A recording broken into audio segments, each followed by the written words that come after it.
दुल्हन ने शादी के बाद किया मना।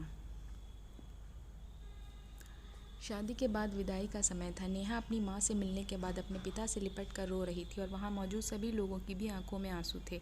उस समय नेहा ने घूंघट निकाला हुआ था और अब उसका विदा होकर ससुराल जाने का समय हो गया था। तो जैसे ही नेहा रोती हुई कार में बैठने लगी, तभी उसकी छोटी बहन रोती हुई उससे दोबारा लिपट कर रोने लगी। तभी गाड़ी के पास खड़े नेहा के पति अविनाश से उसका दोस्त दिनेश कहता है, अरे यार अविनाश, यहाँ से घर पहुँचते ही सबसे पहले होटल अमृतबाग पहुँच कर बढ़िया सा खाना खाएंगे, क्योंकि यहाँ तेरे ससुराल में तो एकदम घटिया खाना था।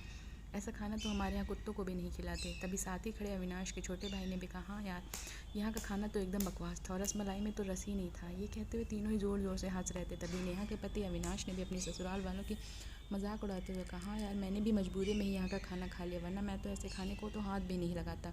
और अब पक्का हम तीनों घर पहुँचते ही होटल अमृतबाग का खाना खाएंगे। अपने पति के मुँह से ऐसी बातें सुनकर नेहा कार में बैठती बैठती रुक गई और उसने गुस्से में सबके सामने अपना घूंघट हटाते हुए कार के दरवाजे को जोर से बंद किया और आंखों में आंसू लिए नेहा अपने पिताजी के पास चली गई और उनका हाथ पकड़कर उनसे ये कहा कि पिताजी, मैं ससुराल नहीं जाऊंगी, मुझे ये रिश्ता बिल्कुल मंजूर नहीं है।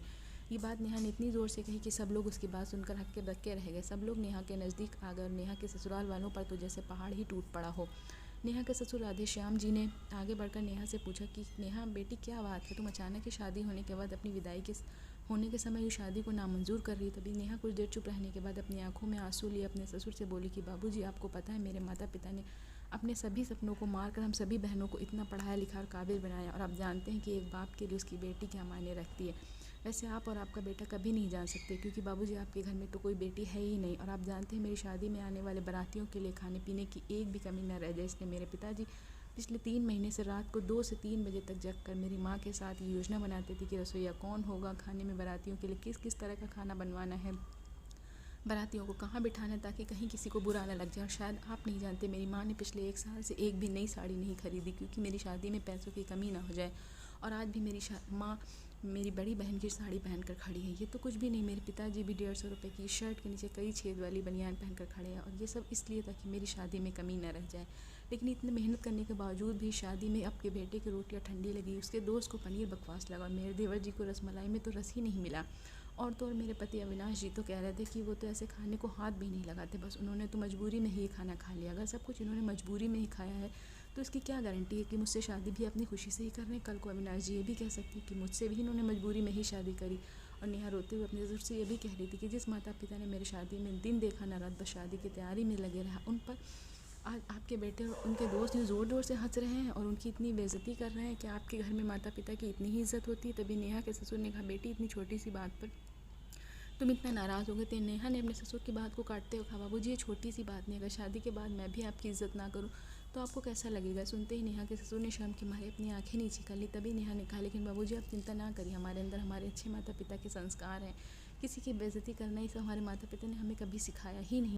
ये सुनते ही नेहा के पिताजी दयाशंकर जी ने आंखों में आंसू लिए अपनी बेटी को गले से लगा लिया और उससे कहा कि मुझे गर्व है कि तू मेरी बेटी है, और अब तू शांत हो जा बेटी, तुझे मेरी कसम, तू इन्हें माफ़ कर दे, खुशी खुशी अपने ससुराल चली जा। तभी नेहा का पति अविनाश भी नेहा के पिताजी और नेहा से हाथ जोड़कर माफ़ी मांगता है और ये कहता है कि बाबूजी, मुझे माफ़ कर दो, सारी गलती मेरी ही है, लेकिन आज आपकी बेटी ने मुझे एक पिता की इज़्ज़त करना सिखा दिया और आज के बाद मैं हर किसी के माता पिता की हमेशा इज़्ज़त करूँगा।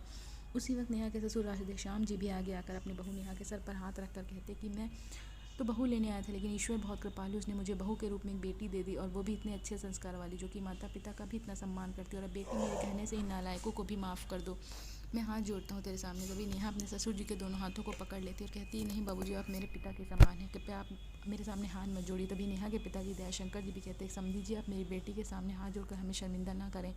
मेरी तो आपसे बस इतनी प्रार्थना है कि मेरी बेटी से कोई गलती हो जाए तो उसे माफ़ कर देना। राधेश्याम जी ने अपनी समधी दयाशंकर जी का हौसला बढ़ाते हुए कहा, बिल्कुल चिंता मत करिए, बल्कि अब तो नेहा बेटी हमारे पूरे घर को संभालेगी और अब यही हमारे घर की लक्ष्मी। सुनकर नेहा के पिताजी बहुत खुश हो जाते हैं और अपनी बेटी को खुशी खुशी विदा कर देते हैं। और नेहा राजी खुशी अपने ससुराल रवाना हो गई थी और अपने पीछे छोड़ गई थी आंसू से भीगी हुई अपनी माँ और पिताजी की आंखें और अपने पिता का वह आंगन, जिस आंगन में कल तक वह खूब हंसती खेलती थी। आज से इस आंगन की चिड़िया उड़ गई थी किसी दूर प्रदेश में। तो दोस्तों, बेटी माँ बाप का अभिमान व एक अनमोल धन होता है, और अपनी छाती पर पत्थर रखकर वो अपनी प्यारी बेटी और अपने जिगर के टुकड़े को उसकी शादी करके उसे विदा करता है। इसलिए एक बाप अपनी बेटी की शादी करके वैसे ही उससे दूर हो जाता है, और हमें उसका अपमान करके उन्हें दुखी कभी भी नहीं करना चाहिए।